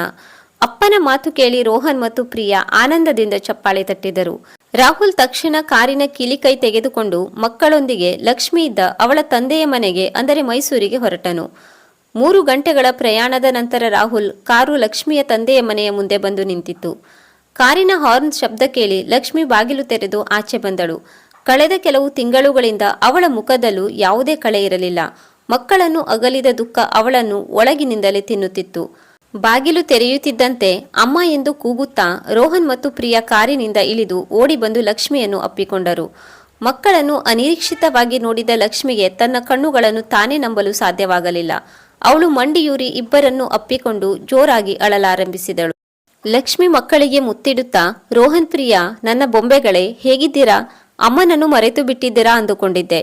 ನಿಮ್ಮನ್ನು ನೋಡದೆ ನನಗೆ ಒಂದು ದಿನವೂ ನಿದ್ದೆ ಬರುತ್ತಿರಲಿಲ್ಲ. ಅಷ್ಟರಲ್ಲಿ ರಾಹುಲ್ ಕಾರಿನಿಂದ ಇಳಿದು ನಿಧಾನವಾಗಿ ಲಕ್ಷ್ಮಿಯ ಬಳಿ ನಡೆದು ಬಂದನು. ಅವನ ಕಣ್ಣುಗಳಲ್ಲಿ ಅಪರಾಧಿ ಪ್ರಜ್ಞೆ ಎದ್ದು ಕಾಣುತ್ತಿತ್ತು. ಲಕ್ಷ್ಮಿ ರಾಹುಲ್ನನ್ನು ನೋಡಿ ತನ್ನ ಕಣ್ಣೀರು ಒರೆಸಿಕೊಂಡು ಗಂಭೀರವಾಗಿ ಎದ್ದು ನಿಂತಳು. ಲಕ್ಷ್ಮಿ ಸ್ವಲ್ಪ ಬೇಸರದಿಂದ ಹೇಳಿದಳು, ರಾಹುಲ್, ನೀವು ಇಲ್ಲಿಗೆ ಯಾಕೆ ಬಂದಿದ್ದೀರಾ? ನೀವು ಈಗಾಗಲೇ ಇನ್ನೊಂದು ಮದುವೆಯಾಗಿದ್ದೀರಾ ಎಂದು ನನಗೆ ತಿಳಿದಿದೆ. ನನ್ನ ಮಕ್ಕಳನ್ನು ನೋಡಿಕೊಳ್ಳಲು ಹೊಸ ತಾಯಿ ಬಂದಿದ್ದಾಳೆ ಅಂದ ಮೇಲೆ ಇವರನ್ನು ಇಲ್ಲಿಗೆ ಯಾಕೆ ಕರೆತಂದಿದ್ದೀರಾ? ರಾಹುಲ್ ಏನನ್ನೂ ಮಾತನಾಡದೆ ಲಕ್ಷ್ಮಿಯ ಮುಂದೆ ಮಂಡಿಯೂರಿ ಕುಳಿತು ಅವಳ ಕೈಗಳನ್ನು ಹಿಡಿದುಕೊಂಡು, ಲಕ್ಷ್ಮಿ, ನನ್ನನ್ನು ಕ್ಷಮಿಸಿಬಿಡು. ನನ್ನ ಅಹಂಕಾರ, ನನ್ನ ಕೋಪ ನಮ್ಮ ಸುಂದರವಾದ ಸಂಸಾರವನ್ನು ಧ್ವಂಸ ಮಾಡಿತು. ನೀನು ಹೋದ ನಂತರ ನಾನು ಮಕ್ಕಳನ್ನು ನೋಡಿಕೊಳ್ಳಲು ಕವಿತಾ ಎಂಬಾಕೆಯನ್ನು ಮದುವೆಯಾಗಿದ್ದು ನಿಜ. ಆದರೆ ಅವಳೊಬ್ಬಳು ರಾಕ್ಷಸಿ ಎಂಬುದು ನನಗೆ ತಿಳಿಯಲಿಲ್ಲ. ನನ್ನ ಎದುರು ನಾಟಕವಾಡಿ ನಾನು ಹೋದ ತಕ್ಷಣ ನನ್ನ ಮಕ್ಕಳಿಗೆ ಹೊಡೆದು ಉಪವಾಸ ಹಾಕಿ ಚಿತ್ರಹಿಂಸೆ ನೀಡುತ್ತಿದ್ದಾಳೆ ಲಕ್ಷ್ಮಿ. ಕೊನೆಗೆ ನನ್ನ ಮಕ್ಕಳೇ ಬುದ್ಧಿವಂತಿಕೆಯಿಂದ ಅವಳ ನಿಜರೂಪವನ್ನು ಬಯಲಿಗೆಳೆದರು. ಇವತ್ತೇ ಅವಳನ್ನು ಮನೆಯಿಂದ ಹೊರಹಾಕಿ ಬಂದಿದ್ದೇನೆ. ರಾಹುಲ್ನ ಮಾತು ಕೇಳಿ ಲಕ್ಷ್ಮಿ ಆಘಾತದಿಂದ ಮಕ್ಕಳನ್ನು ಅಪ್ಪಿಕೊಂಡು ಅತ್ತಳು. ರಾಹುಲ್ ಹೇಳಿದ, ಲಕ್ಷ್ಮಿ, ತಾಯಿಯ ಸ್ಥಾನವನ್ನು ಜಗತ್ತಿನಲ್ಲಿ ಯಾರು ತುಂಬಲು ಸಾಧ್ಯವಿಲ್ಲ ಎಂಬ ಸತ್ಯ ನನಗೆ ತಡವಾಗಿ ಅರ್ಥವಾಯಿತು. ನೀನಿಲ್ಲದ ಆ ಮನೆ ಕೇವಲ ಕಲ್ಲುಗಳ ಕಟ್ಟಡವಾಗಿದೆ. ಮಕ್ಕಳಿಗೆ ನೀನು ಬೇಕು. ನನ್ನ ಹಳೆಯ ತಪ್ಪುಗಳನ್ನೆಲ್ಲ ಮರೆತು ಈ ಮಕ್ಕಳಿಗಾಗಿ, ನಮ್ಮ ಪ್ರೀತಿಗಾಗಿ ಮತ್ತೊಮ್ಮೆ ನಮ್ಮ ಮನೆಗೆ ಮರಳಿ ಬಾ ಲಕ್ಷ್ಮಿ. ಇನ್ನು ಮುಂದೆ ನಾನು ನಿನ್ನನ್ನು ಕಣ್ಣಿನ ರೆಪ್ಪೆಯಂತೆ ನೋಡಿಕೊಳ್ಳುತ್ತೇನೆ. ರೋಹನ್ ಮತ್ತು ಪ್ರಿಯಾ ಲಕ್ಷ್ಮಿಯ ಸೆರಗು ಹಿಡಿದು ಬೇಡಿಕೊಂಡರು.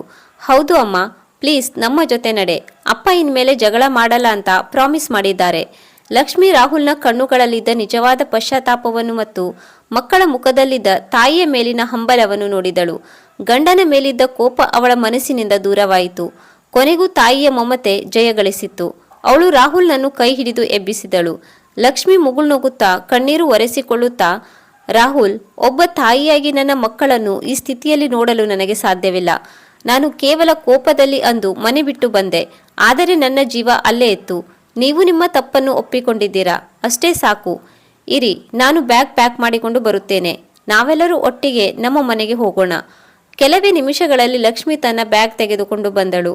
ರಾಹುಲ್ ನಗುತ್ತಾ ಅವಳ ಬ್ಯಾಗನ್ನ ಕಾರಿನ ಡಿಕ್ಕಿಯಲ್ಲಿ ಇಟ್ಟನು. ರೋಹನ್ ಮತ್ತು ಪ್ರಿಯಾ ಕಾರಿನ ಹಿಂದಿನ ಸೀಟಿನಲ್ಲಿ ಅಮ್ಮನ ಜೊತೆ ಕುಳಿತುಕೊಂಡರು. ಕಾರು ಬೆಂಗಳೂರಿನ ಕಡೆಗೆ ಮುಖ ಮಾಡಿತು. ವೀಕ್ಷಕರೇ, ನಮ್ಮ ಕಥೆಯ ಬಗ್ಗೆ ನಿಮ್ಮ ಅನಿಸಿಕೆ ಅಭಿಪ್ರಾಯಗಳನ್ನು ಕಮೆಂಟ್ ಮೂಲಕ ತಿಳಿಸಿ. ಹಾಗೆ ಕತೆ ಇಷ್ಟವಾಗಿದ್ದರೆ ದಯವಿಟ್ಟು ಒಂದು ಲೈಕ್ ಕೊಡಿ ಹಾಗೂ ಶೇರ್ ಮಾಡಿ. ಹೊಸ ಕಥೆಯೊಂದಿಗೆ ಮತ್ತೊಮ್ಮೆ ಭೇಟಿಯಾಗೋಣ. ಸದಾಕಾಲ ನಗುತ್ತಿರಿ. ಧನ್ಯವಾದಗಳು.